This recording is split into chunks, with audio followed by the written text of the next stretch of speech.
네, 안녕하십니까. 지난번에는 제가 사기 때는 저와 관련돼 있는 저희 그때 유민호 이사님이랑 얘기했던 것들을 좀 소개를 해드렸는데, 이번에는 제가 좀 더 여러분들하고 같이 나눌 수 있는 얘기가 무엇이 있으면 좋을까라는 고민을 하다가 우리 또 윤 대표님이랑 대화를 하다가 포앱에 대해서 저희가 또 얘기를 하려고 이제 하는 게 좋지 않겠냐라는 이제 의견도 주시고 하셔서 제가 이렇게 준비해 봤습니다.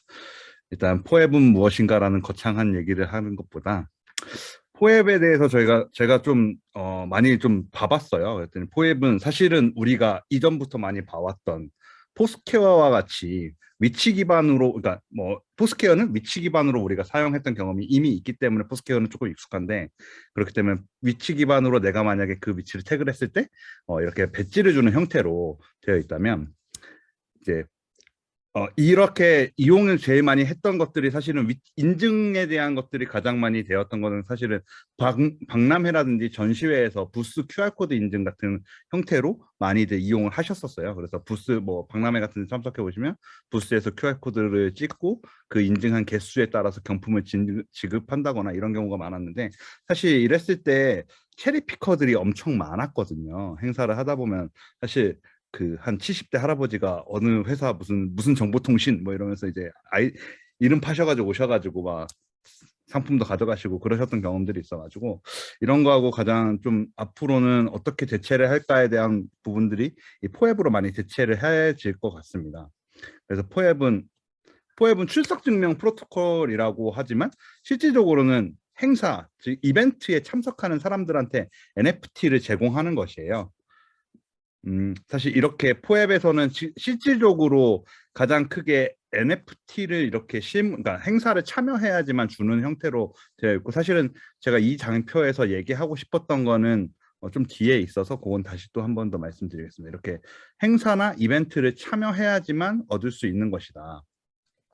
사실 이 장표를 준비하면서 요거는 비탈릭 부테린이 이제 포앱인데요. 이거 유민호 이사님이 저한테 보내주셨어가지고 제가 이제 공유를 해드리는 건데, 비탈릭 부테린도 참 많이 갖고 있더라고요, 포앱을. 근데 이 사람보다 더한 사람이 있어서 제가 한번 소개를 해드리려고 갖고 왔습니다. 2022년도 참가한 건데요. 총, 총 동영상을 제가 스크린 캡처하는데 1분이 걸렸고요. 2022년이랑 2021년에 있는 것들만 이제 이 사람은 이제 수집을 했더라고요. 근데 여기서 우리가 알 수 있는 건 기존의 2018년도, 19년도 이럴 때의 포앱들은 대부분 오프라인 이벤트와 오프라인 커뮤니티에 국한돼 있었다면, 팬데믹 이후로는 온라인 커뮤니티와 온라인 이벤트들이 많아지다 보니까 이제 2021년 넘어가고 있습니다. 엄청나게 많은 커뮤니티와 이제 이벤트에 이 포앱이 사용이 됐었습니다. 그러다 보니까 지금 저도 이거 자료 찾다가 깜짝 놀랐거든요. 이렇게 많은 포앱을 발행한 이벤트들과 커뮤니티가 있었는지에 대해서 제가 너무 깜짝 놀랐고, 진짜 이 스크롤이 1분 동안 내려가더라고요. 근데 이게 2021년이랑 2022년만 이 사람이 이제 했던 거고요. 사실 포앱의 발행 조건은 이더리움 기반의 이제 ERC71로 표준으로 이제 생성을 해야 되고요.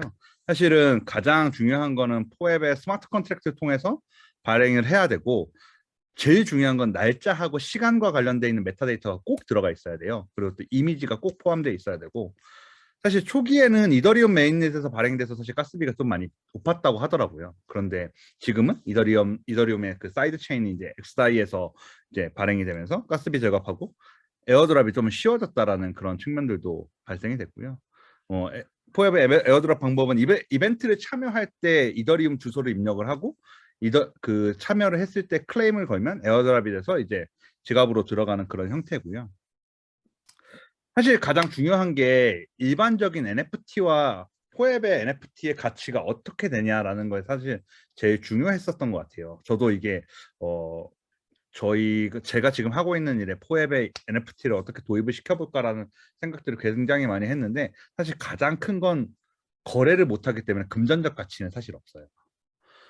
그래서 사실 뭐 지금까지 현재 활용하고 있는 방법으로는 이벤트 주최자가 배지 소지자에게 토큰을 에어드랍 시켜준다거나 아니면 배지를 갖고 있는 사람한테 경품을 추첨을 해주거나 아니면 투표권이나 아니면 이벤트 참여 우선권을 제공하는 형태로 정도로만 지금 되고 있기 때문에 사실은 금전적인 가치를 아주 많이 이제 부여하기는 좀 어렵다라는 그런 말씀을 드리고 싶고요. 사실은 이제 활용해서 조금 더 이 포앱에 대한 가치를 부여할 수 있을 것 같아요. 현재는 한 100개 이상의 이더리움 관련된 이벤트, 온라인, 오프라인 이벤트에서 주로 많이 배포가 됐고 또 현재 발행된 건 한 200만 개 이상의 포앱이 좀 발행했다고 하더라고요. 오른쪽에 보시면 트랜스퍼라든지 아니면 제가 서플라이가 많이 된 것들 위주로 제가 적어놨고요. 지금 현재로서는 이더리움 이벤트와 커뮤니티 베이스로 활발하게 활동이 이루어지고 있고 또 디스코드 같이 커뮤니티 디스코드 참여용으로 포앱이 있는 분들만 이제 조인시키는 그런 형태로 지금 사용이 되고 있고요. 사실 제가 가장 눈여겨봤던 시도는 사실은 이 아디다스 오리지널의 그 NFT 이 포앱을 발행했던 거예요. 사실 아디다스 오리지널이 이걸 발행을 하면서 그 컨펌드라는 앱을 통해서만 발행을 했었고 그 컨펌드를 통해서 사실 초기에 발행했을 때 구매할 수 있는 비용이 0.2 이더였더라고요. 지금은 한 뭐 살 수 있는 게 0.9 이더 정도 되고요. 근데 이걸 갖고 있는 사람들한테 우선적으로 아디다스 오리지널에서 발매하고 있는 제품들을 구매할 수 있는 권리도 주고 그리고 아디다스가 그 컨펌드하고 같이 해서 굿즈를 만드는데요. 메타버스에서도 만드는 굿즈나 아니면 오프라인에서 만드는 굿즈들도 구매할 수 있는 권리를 이제 이걸 갖고 소유자한테 준다고 하더라고요. 사실 스트릿 문화에서 요즘에 리셀이라는 문화가 가장 크게 대두가 되고 있는 상황이기 때문에 사실은 아디다스가 굉장히 좋은 시도지 않았나라는 생각들을 계속 이걸 자료를 찾으면서 들게 됐고요. 사실 이런 형태로 지금 보여지고 있더라고요. 사실 제가 뭐 미래라고 해서 뭐 거창하게 말씀드리는 건 좀 웃기긴 하지만 그 부테린도 얘기했고 여러 사람들이 얘기했고 사실은 이게 다시 거래를 할 수 없다라는 것들이 사실 포앱의 가장 큰 리스크라고 할 수도 있을 것 같긴 한데요.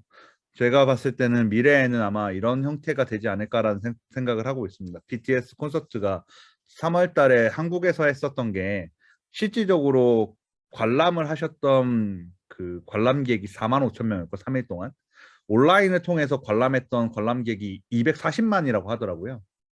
총 247만이 만약에 이 포앱을 BTS가 참여하신 분들한테 발행을 하고 나중에 우리는 프라이빗 이벤트를 할 테니까 이걸 포앱을 갖고 있는 사람들만 우리가 초대할 거야 라고 하면 사실은 그 콘서트나 그걸 그 엔터테인먼트 산업에 기여할 수 있는 것들이 더 커질 거라고 생각이 되고요. 결국에는 저는 그러니까 O2O가 결국에는 포앱이 미래가 될 거다라는 생각이 들더라고요.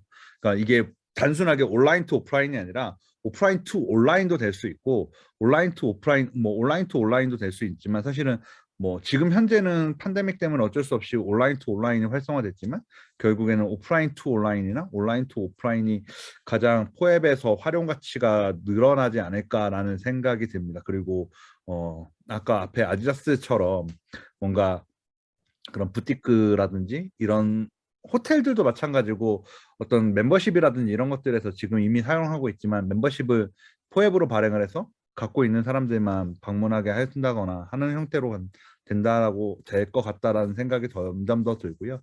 얼마 전에 워너뮤직에서도 이제 그 가수의 콘서트장에 포앱을 발행을 하겠다라는 이런 이벤트들도 있는 거 보니까 앞으로도 지속적으로 사실 활용도는 높아질 것 같지만 사실 가장 중요한 건 거래를 할 수 없어서 금전적 가치를 취득할 수 없다라는 거에 대한 부분이 뭐 장점이자 앞으로도 좀 약간 걸림돌이 되지 않을까라는 생각이 계속 보다 보니까 들더라고요. 뭐 제가 준비한 건 여기까지입니다. 감사합니다.